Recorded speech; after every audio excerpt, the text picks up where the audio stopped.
So picture this, you're scrolling through your feed, half paying attention, and you stumble across a headline that makes you do a double take. Honda just killed the middleweight adventure bike conversation. My first thought, yeah, right, sure they did. But then I dug in, and if you're currently riding or even just considering something in this space, whether it's a KTM, a Yamaha, or a Triumph, you might actually want to sit down for this, because this isn't a refresh. It's not a fancy new paint job with some stickers slapped on and a press release nobody asked for. This is Honda walking into a bar fight they've been avoiding for nearly 10 years, rolling up their sleeves and swinging first. Let's break down why this thing even exists, what it's bringing to the table, and why I'm already hearing about riders who've been loyal to other brands for years, like die-hard loyal, quietly texting their dealers about trade-in values. Stick around, because the price tag alone, oh man, that's going to cause some headaches for at least 3 other manufacturers. Here's the thing, for years, Honda's had this weird gap in their lineup, like a missing tooth you can't stop running your tongue over. On one side, you've got the Transalp. Solid bike, really, but it's built for the comfort crowd, folks who mostly stick to pavement and maybe venture down a well-groomed gravel road once a year. On the other extreme, the Africa Twin, an absolute beast of a machine. But let's be honest, it's a lot. Tall, heavy, expensive. So what about the rider who wants something genuinely capable off-road, light enough to actually throw around a bit, but still packing enough engine to not feel like a total chore on the highway? Yeah, Honda didn't have an answer. Until now. And that gap, that's exactly where the CRF750 lands. Lands hard, actually. Quick sidebar. If you're one of those people who's been stuck cross-shopping a KTM 890 Adventure and a Ténéré 70 for the last year, going back and forth, losing sleep over it, congratulations. Your indecision just paid off. Honda basically built the bike you've been waiting for. You're welcome. All right, let's get into the guts of this thing, because this is where Honda made their boldest move.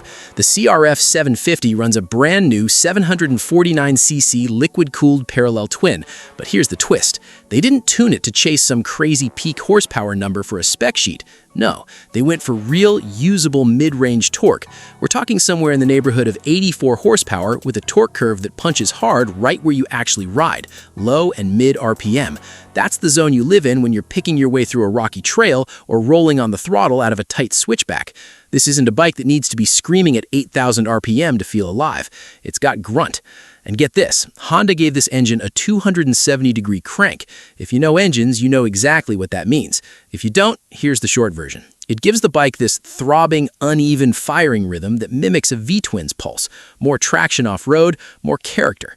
Honda's parallel twins have sometimes been criticized for being a little too smooth, a little too appliance-like a washing machine, you know? They listened. This one's got attitude. Transmission time, and this is where Honda's flexing a bit. You can get the CRF750 with a 6-speed manual for the purists, the old-school crowd who want to row their own gears, but they're also offering Honda's DCT, that automatic dual-clutch setup they've been refining on the Africa Twin for over a decade. Now, I know what some of you are thinking. Automatic? In the dirt? No thanks. But here's the thing. Honda's DCT is different. It's got an off-road mode specifically tuned for standing-up technical riding. It's not your dad's automatic transmission. It's not even close. I've ridden it. It's genuinely impressive. Let's talk chassis now, because horsepower numbers are easy to print, but how a bike actually behaves on a rutted fire road or a tight mountain switchback, that's where bikes are won or lost. Honda built the CRF750 around a steel semi-double cradle, lighter than the Africa Twins, flickable. Wet weight sits right around 445 pounds. For context, that's nearly 40 pounds lighter than the base Africa Twin. Now on paper, that doesn't sound dramatic, but on a tight trail at the end of a long day when your arms are shot and you're just trying to make it back to the truck, that's the difference between a bike that feels like a partner and a bike that feels like a chore. Suspension duties go to Showa. 43mm inverted fork up front, offering close to 9 inches of travel. Fully adjustable rear shock with similar travel out back. This isn't some watered-down budget suspension package bolted on to hit a price point. Honda clearly wants this thing to be taken seriously by riders who actually leave the pavement, not just the Instagram adventure crowd who never get their tires dirty. You know the type. And speaking of wheels, 21-inch front, 18-inch rear, wire spokes, tubeless. That's the exact combination serious off-road riders look for. Opens up tire options that solid pavement-biased wheels simply can't run. Brakes, dual 296mm wave discs up front with radial mount 4-piston calipers, single 256mm disc out back.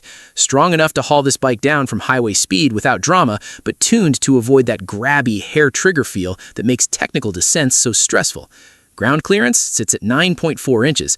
Seat height is adjustable, roughly between 33.7 and 34.4 inches depending on which seat option you choose. And that last bit, that matters a lot if you're under 6 feet tall and have ever felt intimidated swinging a leg over a tall adventure bike. Trust me, I've been there. Let's take a quick step back because I need to ask something. Why does every adventure bike reveal video feel like it's narrated by someone who's never actually dropped a bike in a parking lot? Like, come on, I have, multiple times. Embarrassing ones too. One time I dropped a bike in front of a group of Harley guys and they just stared at me. Awful. Anyway, back to the spec sheet. Electronics, because it's 2026 and a bike without a smart rider aid suite these days might as well be selling itself short. The CRF750 gets a 6-axis IMU controlling cornering ABS, switchable traction control, wheelie control, and this one's huge for off-road riders, a dedicated gravel mode and off-road mode that dial back intervention without shutting it off completely. There's also a 5-inch TFT display, smartphone connectivity through Honda's RoadSync system, and an optional electronic suspension package for riders who want to fine-tune compression and rebound from the cockpit instead of crawling under the bike with a wrench like some kind of caveman. Fuel range? Honda's marketing team is clearly proud of this one.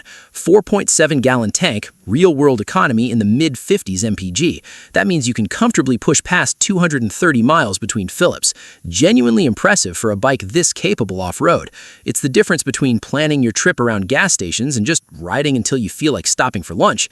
All right, the number everybody's actually here for. Honda's positioning the CRF750 at a starting MSRP of $11,499 for the base manual model. DCT version lands around $12,299. If you want the electronic suspension package, roughly $13,799 for the top trim. Sit with that for a second. The Africa Twin starts north of $15,000, the KTM 890 Adventure well above $13,000. The Yamaha Ténéré 70 is closer in price, but gives up real power and tech on paper. Honda just built a bike that on paper compares directly with all three of them and undercuts most of them while doing it. That's not an accident. That's calculated. Aggressive. Honda's been quietly losing riders to this segment for years, and this feels like they finally decided, enough. Think about the used market too. If Honda really prices this thing in the low 12s, that's going to put downward pressure on resale values across this whole class.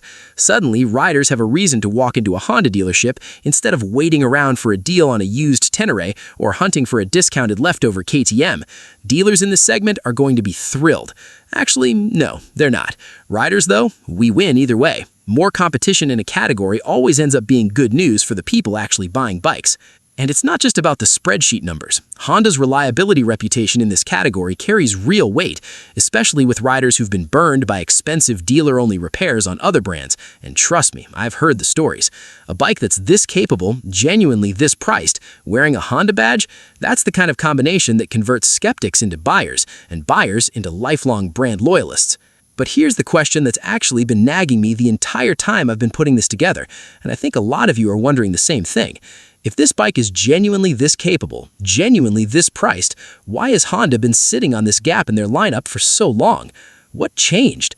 And that question, that's exactly where this whole thing gets complicated. Because here's what I need to tell you before you start calling dealerships.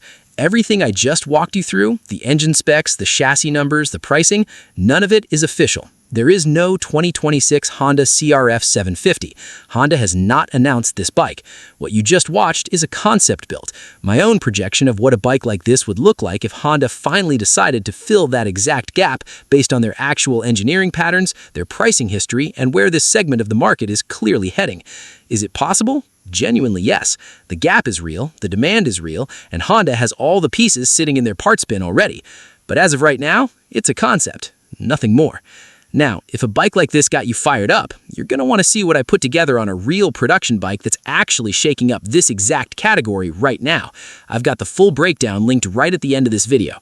Tap it, because that one's already turning heads for reasons you're not expecting. See you in the next one.